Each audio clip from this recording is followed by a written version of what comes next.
Je souhaite ce soir vous faire partager notre vision de la jeunesse, sa place dans la société. Je vais vous parler de la jeunesse dans la municipalité. Et cette place, elle est avant tout à créer. Notre slogan « Ensemble, choisissons notre avenir » parle de lui-même. Il signifie que nous ne choisirons pas à la place des jeunes leur futur. Notre rôle, notre responsabilité à tous est de créer les conditions qui permettront à tous les jeunes de moins de 18 ans de comprendre, de s'exprimer et de débattre. Notre projet est d'ouvrir le conseil municipal des enfants à tous les moins de 18 ans. La concertation, oui, nous concerterons aussi les jeunes. Qui mieux que les jeunes pour décider de ce qu'ils souhaitent pour leur commune.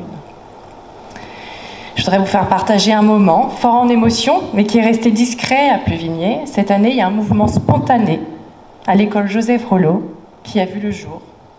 Des enfants ont défilé dans la cour de récréation avec des pancartes liées à la défense de l'environnement. Des pancartes « Je suis climat » fabriquées par des enfants en secret dans leur chambre. Ils se sont concertés et ils ont défilé pour faire entendre leurs droits. Ils ont bien compris qu'ils ont une carte à jouer. Ils défendent leur avenir. Notre liste Pluvigné Ressources Communes compte bien faire en sorte que nos ressources soient protégées pour que nos enfants puissent eux aussi en profiter et les défendre.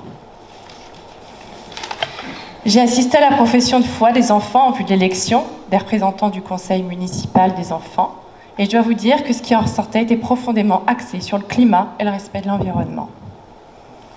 Le modèle économique basé sur la surconsommation est un modèle obsolète. Nous le savons désormais. Le rêve des années 90, du tout plastique et de la consommation de masse, ce modèle est déjà remis en cause et nous saurons davantage quelles propositions ressortent suite au bilan de la Convention citoyenne climat. Que vais-je répondre à mes enfants quand ils me demanderont pourquoi a-t-on laissé faire le projet Podévéno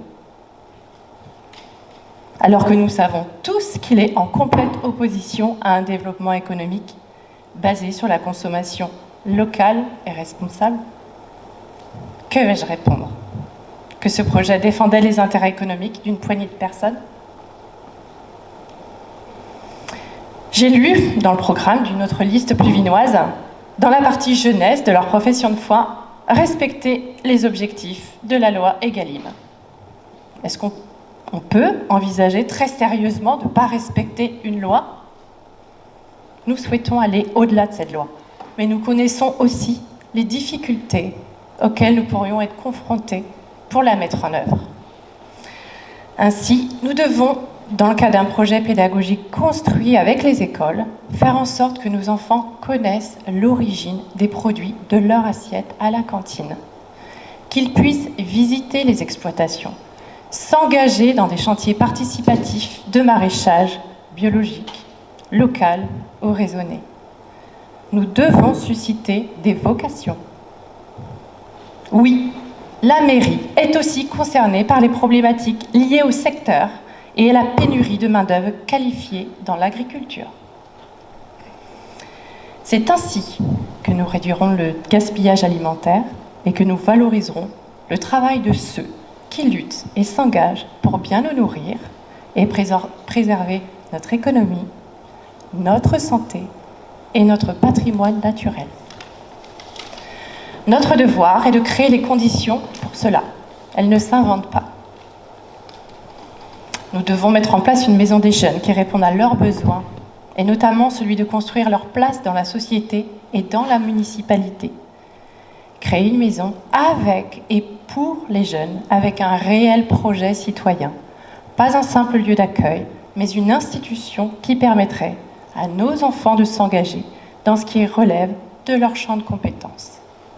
Nous souhaitons favoriser le développement du lien intergénérationnel, car nous sommes convaincus que l'expérience et la compétence de nos aînés doivent être transmises pour ne pas être perdues. Nous avons aussi un rôle à jouer en matière de prévention du décrochage scolaire et du chômage, donner à chacun les chances qu'il mérite. Ainsi, nous souhaitons initier la création d'un lieu unique, un lieu de transmission, un lieu où des professionnels, des retraités parleraient et partageraient leur métier, de leurs connaissances et compétences pour susciter des vocations et permettre aux jeunes de découvrir un large spectre d'activités et de technologies.